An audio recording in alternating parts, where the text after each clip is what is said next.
shit, so let's just get into it. Alan Gratz, Refugee. Let's go to the page now. Ignore all that shit. Refugee. Alright, we're starting off with Joseph. Joseph, Berlin, Germany, 1938. Crack bang! Joseph led to. I'm not even sure if I fucking pronounced that right. Joseph Ledoux shot straight up in his bed, heart racing. That sound, it was like someone had kicked the front door in, or had he dreamed it? Joseph listened, straining his ears in the dark. He wasn't used to the sounds of this new, flat, smaller one he and his family had been forced to move into. They couldn't afford their old place, not since the Nazis told Joseph's father that he wasn't allowed to practice law anymore because he was Jewish. Across the room, Joseph's little sister, Ruth, was still asleep. Joseph tried to relax. Maybe he'd just been having a nightmare. Something in the darkness outside his room moved to a grunt and a shuffle. Someone was in the house! Okay, enough of this shit. Joseph scrambled backwards onto his bed, his eyes wide. There was a shattering sound in the next room. Crash! Ruth woke up and screamed in sheer blind terror. She was only 6 years old. Mama! Joseph cried. Papa! Alright, next page. Towering shadows burst into the room. The air seems to crackle around him like a static radio. Joseph tried to hide in the corner of his bed, but shadowy hands snatched him, grabbed for him. He screamed even louder than his little sister, drowning her out. He kicked her, flailing in panic, but one of the shadows caught his ankle and dragged him face first across his bed. I need to stop yelling. My voice fucking hurts.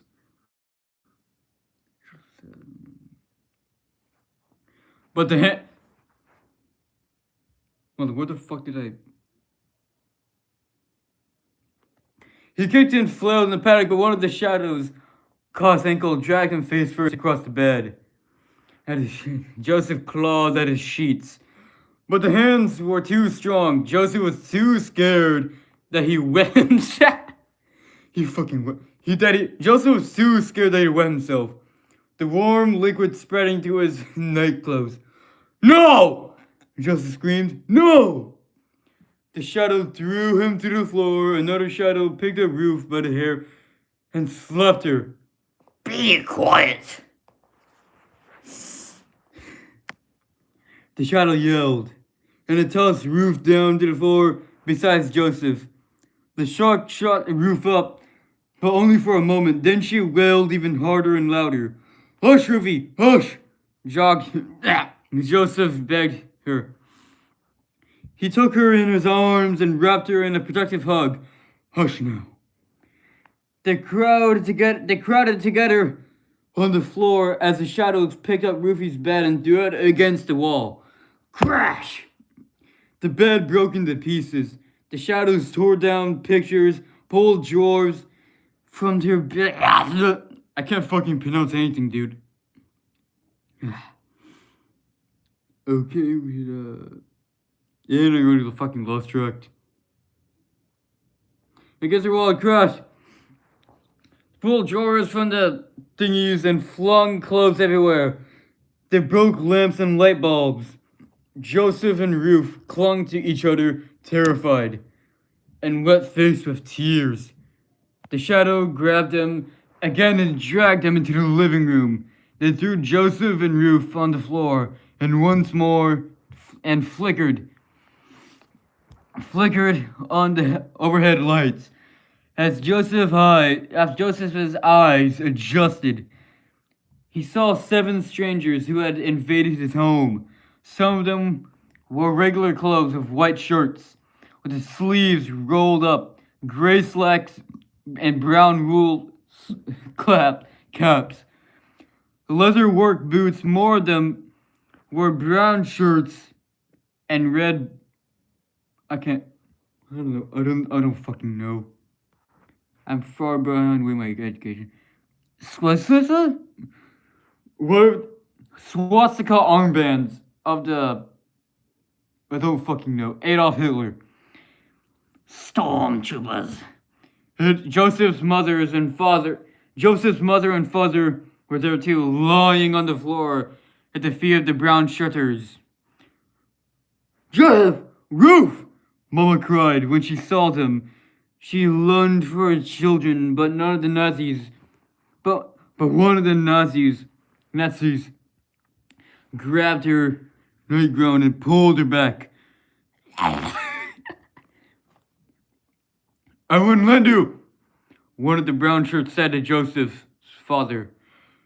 You have continued to practice law despite the fact that Jews are forbidden to do so under the Civil Service Restoration Act of 1933. For this crime against the German people, you will be taken into prospective custody. Joseph looked at his father, panicked. This is all a misunderstanding, Papa said.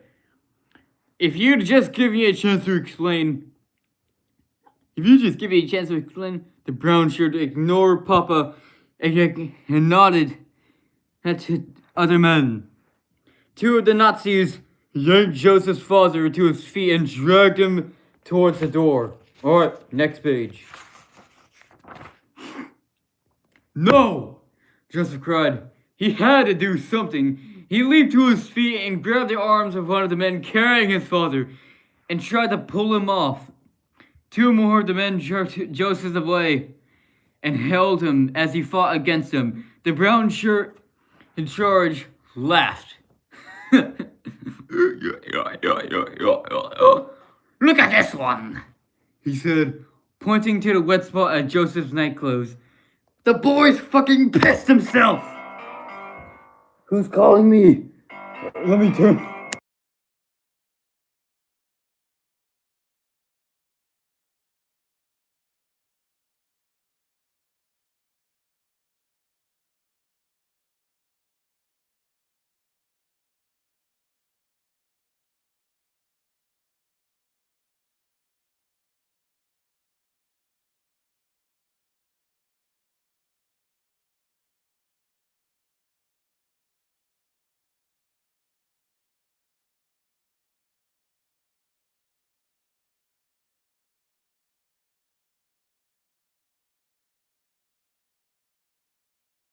Okay, back to the thingy. The boy's pissed himself. The Nazis left and Joseph's face burned hot with shame.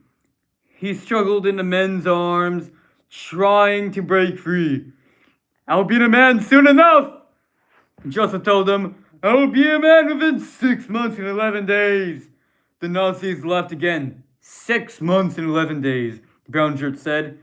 Not that he's counting. Not that he's counting.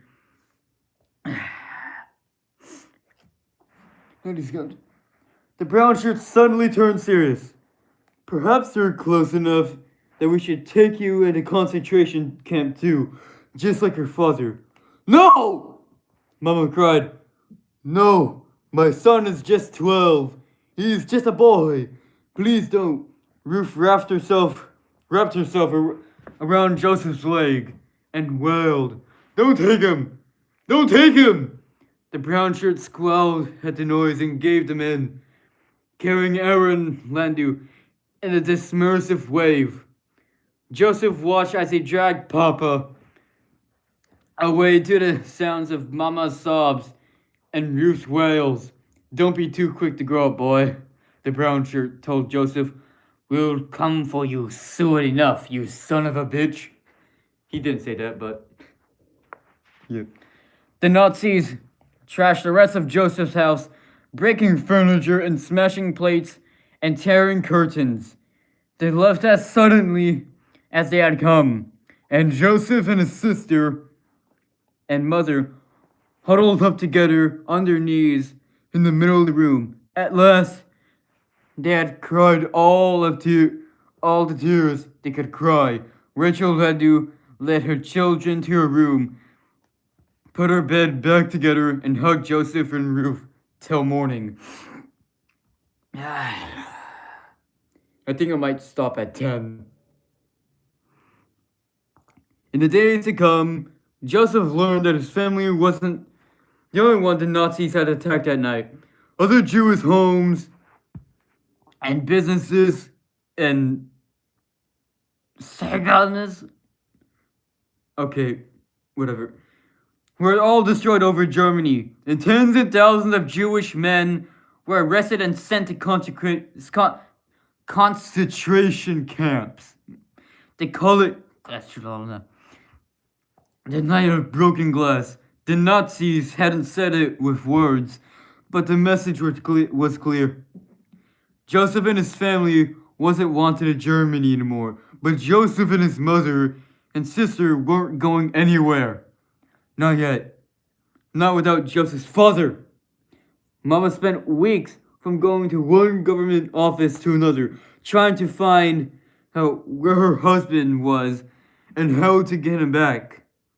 No one would tell her anything, and Joseph began to despair that he would never see his father again. God fucking damn. Well, actually, I think we might stop at 7. You got that? Yeah, my voice already fucking hurts. And then, 6 months after he'd been taken away, they got a telegram. A telegram from Papa!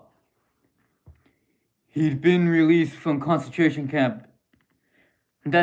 From concentration camp called Dachau. But only on one condition, that he'd leave the country within 14 days. Joseph didn't want to leave Germany. He didn't want to leave. Germany was his own home.